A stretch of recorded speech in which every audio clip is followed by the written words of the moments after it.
So tabs are hyper specialized. So guitar only, nothing else.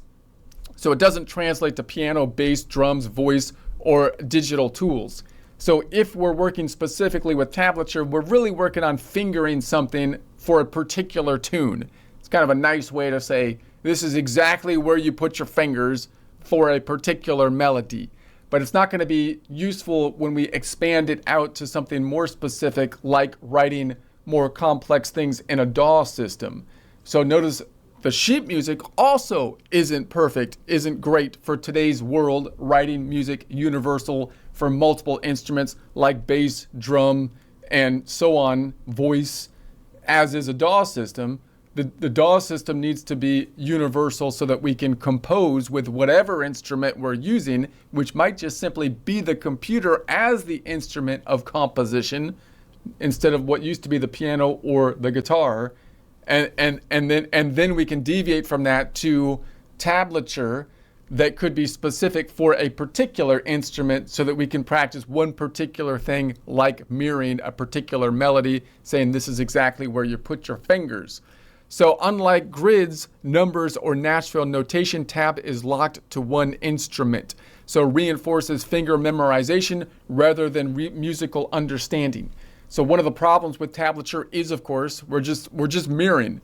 It's just like I see what you're doing. It would be just like if I watched someone on YouTube play Twinkle Twinkle Little Star and I played exactly what they're doing. Now notice, if someone did that on a video, it would be easier if I flipped them around so it looks like they're left-handed. Why? Because that would make it look like I am playing into a mirror, which will make it easier for me to play exactly what they're playing, because I would be mirroring what they're doing. That's what the tablature should be, and that's how we should kind of think of it. The tablature is like the replacement of a video that would be mirrored as though they were left-handed, so I can just mimic exactly what they're doing. Tablature is just a sheet of paper trying to do the same thing, therefore should be formatted in the same mirrored format to make it as easy as possible.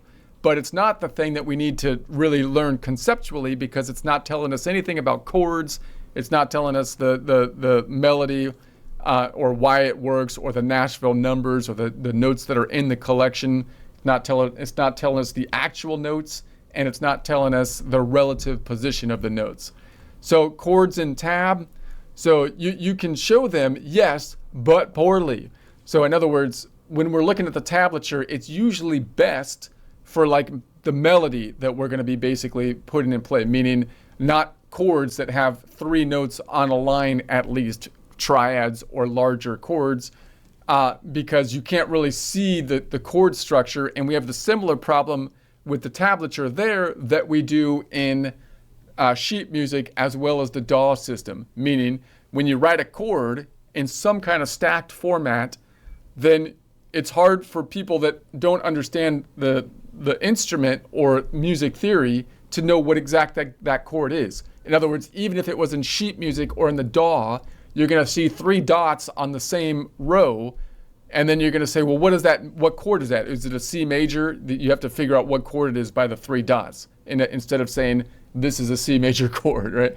So you can show chords by writing numbers stacked vertically, 1 per string. Works for basic open bar chords, but fails for inversions. So that means you're going to switch which is the lowest note. Drop voicing. So we got chords spread across multiple octaves. It's going to be complicated instead of having the chords packed into the space that you would think they would be in.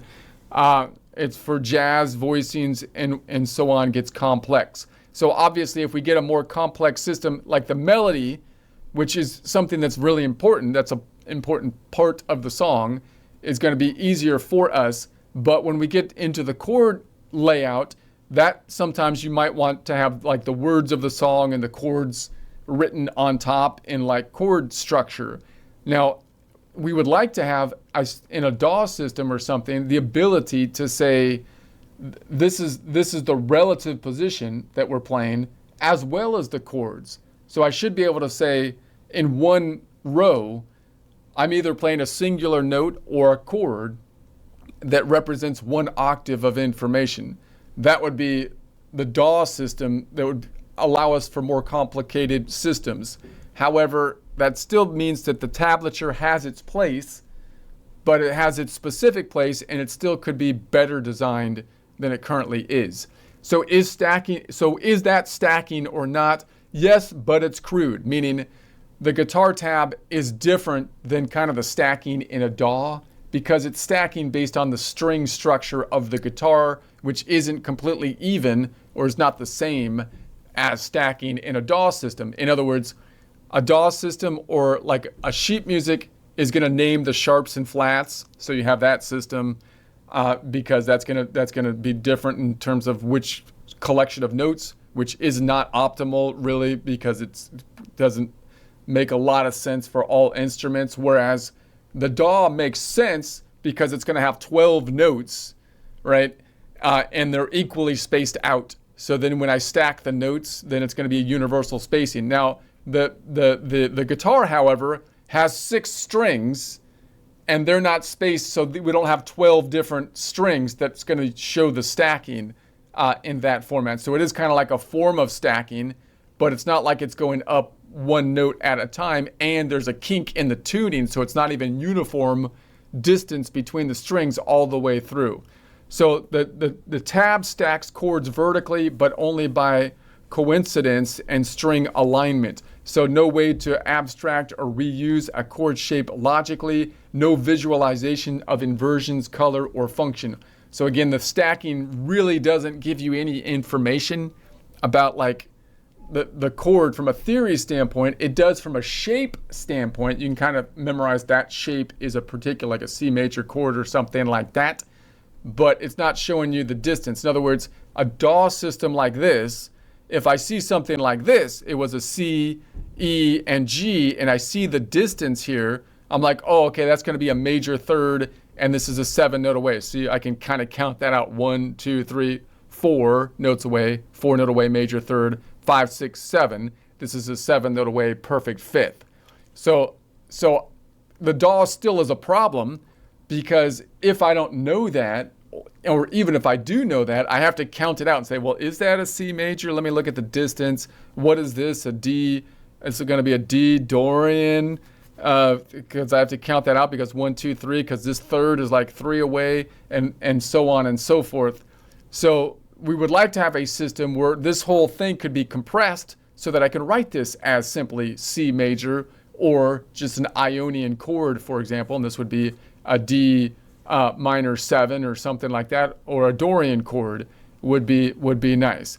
If these were the strings of a guitar, then you're not going to have 12 strings on the guitar, right? You only got 6 strings on the guitar, and the spacing isn't one note at a time. That's why the stacking is different, even though you could have a stacking kind of situation that happens coincidentally when building a chord, depending on the shape of the chord based on the layout of the guitar. So tab uses absolute numbers, not relative, not transposable. So tabs show exact fret numbers. So on the tab, it's going to show you which string you're on, and then the number is going to represent the fret.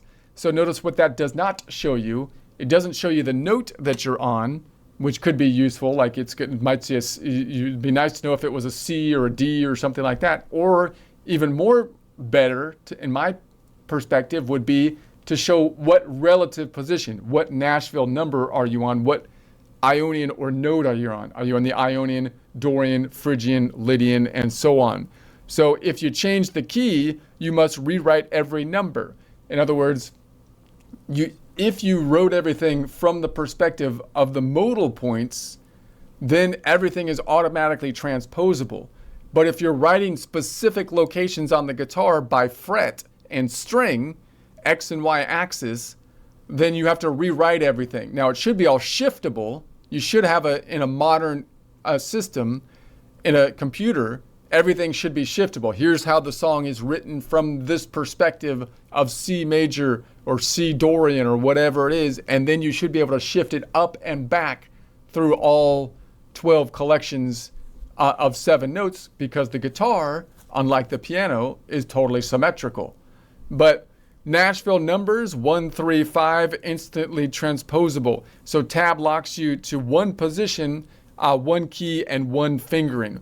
So in other words, if I have this layout, I should be able to say, hey, look, I would like to shift this whole thing up to the next fret. All the 3s would become the 4. The 0s would become a 1. The 2s would become a 3. Now you can kind of imagine that. It's not too difficult to do because you can kind of like move them up or back, but you're going to run out of space if I shift it up forward on the guitar, and you're going to run out of frets. So it should be going out around in a loop. So we should have a system for the tablature to put the low or heavy E string on top and then be able to easily rotate it so that we still have the proper voicing of the tune, meaning the lowest, this is the lowest note is still the lowest note, and so on. As we rotate or shift the thing forward, that should be something that should be pretty easy to do given modern technology.